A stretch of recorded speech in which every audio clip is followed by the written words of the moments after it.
new school. Welcome Lenny G. Inzwaika Makuruwani, pane mari ndo patinoda Makuruwani. Paita peki Makuruwani, koko ndo kwatinamanya Makuruwani. Inzwaika Makuruwani, pane mari ndo patinoda Makuruwani. Yeah, paita peki Makuruwani, ikoko ndo kwatinamanya Makuruwani. Inzwaika njama sangontrako sina tiri, handiswerereka nyaya dzibhadhare bhiri kwete. Hansi kuganza asi ndo zvazviri, ndoda mari zvana wangu ndepinono, asi zvitre mari ndoita folo. Pauda kesha papa, pauda mula, ndisaikabheka papa ndoita shura. Mari ndoyo ndiri kutsvaga na one of them, zvina nyaya ndokuburitsa mugenga. Makuruwani, pane mari ndo patinoda Makuruwani.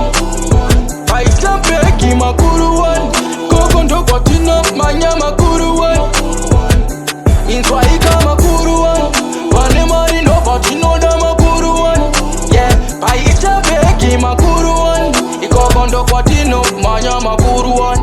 Yeah, ukati ndepaita tiri rinobuda chauviri, ukangotaura zvemari handinyepi papo tenge takupindirana manje.